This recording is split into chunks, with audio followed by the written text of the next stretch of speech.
नमस्कार भैया, राम राम। हम हैं आशुतोष और आप देख रहे हैं बुंदेली वार्ता। आज हम लोग झांसी सदर सीट से समाजवादी पार्टी के दावेदार हैं तारक अनवर साहब, उनके पास बैठे हैं। उनसे चर्चा करें, उनसे समझे कि झांसी सदर क्षेत्र से वे काकचू मुद्दा देख रहे हैं। भारतीय जनता पार्टी को भी 10 साल हो गए हैं सत्ता में यूपी की। झांसी सदर क्षेत्र में कितनों का विकास भाव इनकी नज़रिया से इन्हें कितनों का दिखा रहा हो और का मुद्दे हो सकते हैं जिन पर 2027 को चुनाव हुई है। तारक अनवर साहब, बहुत बहुत स्वागत है बुंदेली वार्ता में।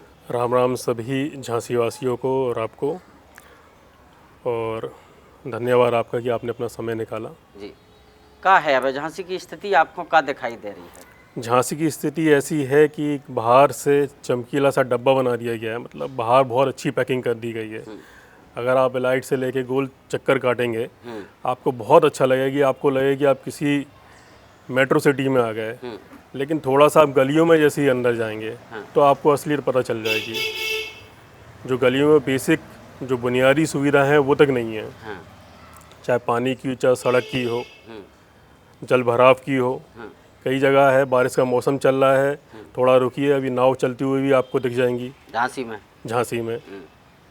और ऐसा नहीं है कि सिर्फ एक इलाके की ये चीज़ हो, आपको लगभग सभी इलाकों में आपको नाव चलती दिखेंगी।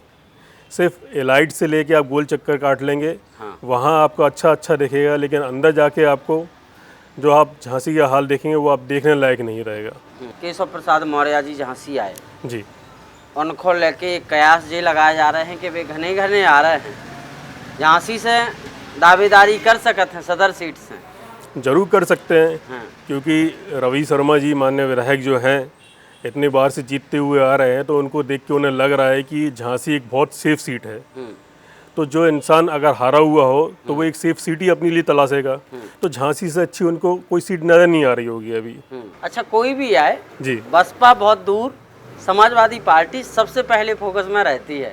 समाजवादी पार्टी बता के गए हैं और 2027 में सैफई तक सिमट जाने का भी उन्होंने दावा किया है। देखिए, हारे हुए नमाजवादी पार्टी, हमारा मतलब ये है, तारक अनवर साहब से बैठे, साहब के पास बैठे हैं, मुस्लिम समाज से आते हैं। समाजवादी पार्टी को नमाजवादी पार्टी से तुलना करना आप लोगों को कभी चुभता है? कैसा लगता है? क्या आप लोगों की प्रतिक्रिया रहती है इस पर? देखिए, ऐसा है कि जो पार्टी एक वर्ग के विशेष के लिए काम कर रही हो, तो जो पार्टी सबके लिए काम कर रही हो, जैसे कि हम लोग का फॉर्मूला है पीडीए, पिछड़ा भी है, दलित भी है, अल्पसंख्यक भी है, पीड़ित भी है, दुखी भी है, अपमानित भी है। इसके अलावा और भी चीज़ें हैं जो हम लोग पीडीए में लेके आते हैं। तो जो पार्टी सब लोगों के लिए काम कर रही है तो उसको तो वो टारगेट करेंगे ही, उसको तो वो दिखाना चाहेंगे कि वो एक व्यक्तिगत वर्ग के लिए काम कर रही है। जबकि ज़मीनी हकीकत यही है कि जो कार्य बीजेपी कर रही है उनका काम एक वक्त तक सीमित हो चुका है। तो ऐसे डायलॉग और ऐसे तंज कसना उनके लिए आम है। वो सिर्फ हाईलाइट होना चाहते हैं और वोटों का वर्गीकरण करना चाहते हैं। उसके अलावा उनका कोई दूसरा उनके पास मुद्दा नहीं है। कभी वो आएंगे तो वो ये नहीं बोलेंगे कि झांसी के स्कूल कैसे है, सरकारी स्कूलों में क्या चल रहा है, सरकारी विभागों में क्या चल रहा है, सड़कें कैसी है। वो जब फोकस करेंगे तो करेंगे सिर्फ नमाजवादी पे, वो फोकस करेंगे तो सिर्फ कब्रिस्तानों पे। आप जाके हाल देख लीजिए क्या हाल है, कौन से वहाँ ताजमहल बने हुए हैं। एक भी कब्रिस्तान में आप दिखा दीजिए कि ताजमहल जैसा सौंदर्यकरण हुआ हो, ऐसा तो नहीं है ना। जहाँ हुआ, चाहे मंदिर हो, चाहे मस्जिद हो, चाहे मदरसे हो, चाहे संस्कृत विद्यालय हो, चाहे कब्रिस्तान हो, चाहे मरघटे हो, सब जगह विकास बराबरी का हुआ। उसके अलावा मंडियाँ बनाई गई और किसान बाज़ार बनाया गया। इतने सारे काम करेगा तो हम लोग उन कामों पे चर्चा कर सकते हैं। लेकिन इनके पास सिर्फ एक ही डायलॉग रहता है, वो रहता है सिर्फ मुसलमानों को टारगेट करना। उसके अलावा इनके पास कोई मुद्दा ही नहीं है। आप लोगों के पास क्या मुद्दे हैं 2027 को लेकर झांसी में? आप बताइए क्या मुद्दा नहीं है। आज तो पब्लिक अपना बिल देख के ही परेशान है। बीजेपी की जो नज़र है वो पब्लिक के बटुए पे है। जैसे ही बटुआ में थोड़ा सा भरा हुआ नज़र आता है, कोई ना कोई एक नया अपना सिगोफा ले आते हैं लूटने का। पहले स्मार्ट मीटर लगा दिए, स्मार्ट मीटर का विरोध हो रहा था तो उनने सबको प्रीपेड कर दिया। 70 लाख मीटर रातों रात प्रीपेड कर दिए गए बिना पब्लिक की परमिशन के।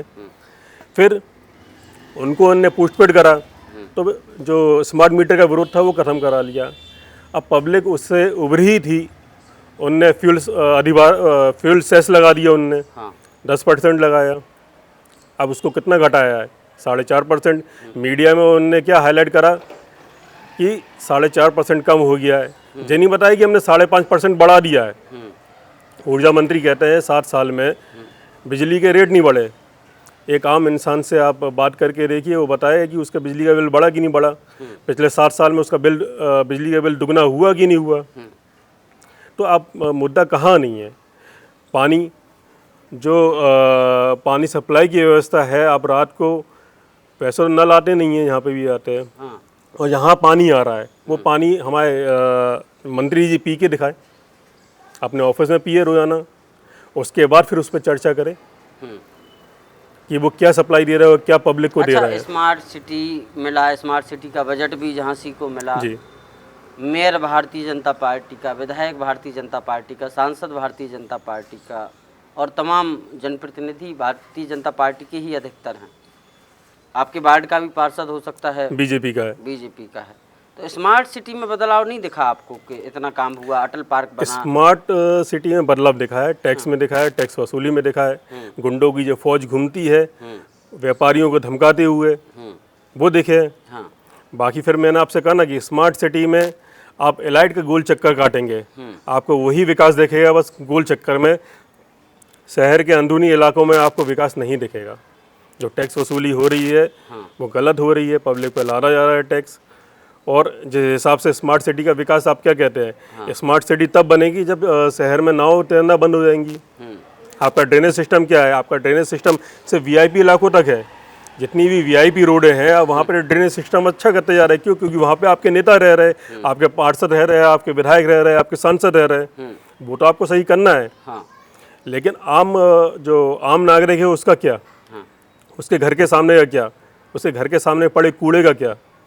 क्या उन मुद्दों पे आपको लगता है टैक्स वसूल रहा है नगर निगम, वो जायज़ है क्या? कहीं से भी नहीं है, सिर्फ लूटा जा रहा है पब्लिक।